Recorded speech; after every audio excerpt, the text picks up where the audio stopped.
नमस्कार, डेली 24 भारत देख रहे हैं आप। मैं हूं आपके साथ सुरभि राज। लोकसभा अध्यक्ष पद पर सत्ता पक्ष और विपक्ष में सहमति नहीं बन सकी है। स्पीकर और डिप्टी स्पीकर को लेकर पेच फंसा हुआ है। 4 जून को लोकसभा चुनाव के नतीजे आए। 9 जून को मोदी सरकार का शपथ ग्रहण समारोह भी हो गया, लेकिन लोकसभा का स्पीकर कौन होगा, इस पर अभी तक पेच फंसा हुआ है। ऐसे में ऐसा पहली बार होगा जब स्पीकर पद के लिए चुनाव होगा। ऐसा इसलिए क्योंकि एनडीए और इंडिया गठबंधन दोनों ही की ओर से लोकसभा अध्यक्ष पद को लेकर उम्मीदवारों के नाम का ऐलान कर दिया गया है। बीजेपी के नेतृत्व वाले एनडीए की ओर से ओम बिरला का नाम फाइनल हुआ है। वो पिछले सत्र में भी लोकसभा अध्यक्ष पद का जिम्मा संभाल चुके हैं, तो इस बार भी उन्होंने स्पीकर पद के लिए नामांकन दाखिल किया। तो इधर इंडिया अलायंस की ओर से सुरेश का नाम सामने आया।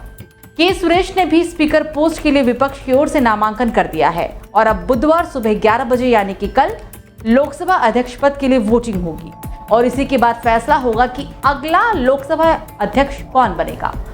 लोकसभा चुनाव के बाद आमतौर पर स्पीकर पद के लिए पक्ष और विपक्ष में सहमति बन जाती है, लेकिन भारतीय इतिहास में पहली बार लोकसभा का स्पीकर तय करने के लिए चुनाव होगा। इंडिया गठबंधन ने कांग्रेस सांसद के सुरेश को स्पीकर पद के लिए अपना प्रत्याशी घोषित किया, जिसके बाद उन्होंने तुरंत ही अपना नामांकन भी दाखिल कर दिया।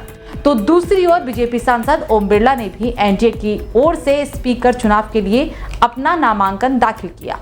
लोकसभा स्पीकर के लिए अब बुधवार को मतदान होगा, जिसमें यह तय होगा कि 18वीं लोकसभा के लिए स्पीकर कौन होगा।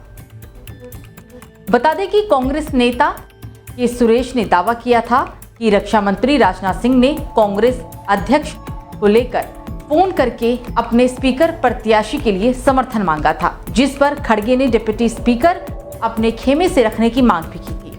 हालांकि राहुल गांधी ने कहा था कि अध्यक्ष खड़गे को राजनाथ सिंह ने फिर फोन करने की बात भी कही थी, जबकि उसके बाद कोई फोन नहीं आया था। कौन है के सुरेश? के सुरेश के बारे में बात करें तो वो कांग्रेस पार्टी के सांसद हैं और 8वीं बार जीतकर लोकसभा पहुंचे हैं। के सुरेश केरल में कांग्रेस के एक दलित चेहरे के तौर पर भी जाने जाते हैं। उन्होंने हाल ही में हुए लोकसभा चुनाव में मावेलीकारा सीट से 8वीं बार जीत दर्ज की थी। उन्होंने पहले भी 4 बार इस सीट और 4 बार तत्कालीन अदूर निर्वाचन क्षेत्र का प्रतिनिधित्व किया है। के सुरेश पहली बार 1989 में लोकसभा के लिए चुने गए थे और फिर 2009 से मावेलीकारा सीट पर लगातार जीत दर्ज करते आ रहे हैं। 2009 में उन्हें तत्कालीन प्रधानमंत्री डॉक्टर मनमोहन सिंह की सरकार में केंद्रीय श्रम और रोजगार राज्य मंत्री के रूप में भी पदोन्नत किया गया था। विपरीत माहौल में चुनाव जीता। लोकसभा चुनाव 2024 के सुरेश ने सीपीआई के युवा प्रत्याशी अरुण कुमार को 10,000 मतों से हराया था, जो राज्य में सबसे कम अंतर था। ये निर्वाचन क्षेत्र है जहां सीपीआई-एम के नेतृत्व वाले वाम लोकतांत्रिक मोर्चा यानी कि एलडीएफ के पास सभी 7 विधानसभा क्षेत्रों का कब्जा है।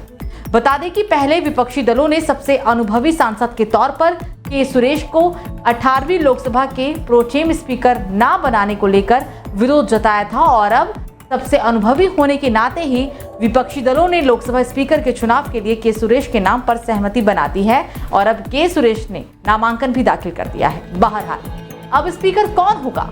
आजादी के बाद पहली बार चुनाव की स्थिति आई है। आज तक कभी भी ऐसा नहीं हुआ जब स्पीकर के लिए चुनाव हुआ हो। बहरहाल अब बुधवार सुबह यानी कि कल 11 बजे लोकसभा अध्यक्ष पद के लिए वोटिंग होगी और इसी के बाद फैसला होगा कि अगला लोकसभा का अध्यक्ष कौन बनेगा। फिलहाल अभी के लिए मेरे साथ इतना ही। देखते रहिए डेली 24 भारत। नमस्कार।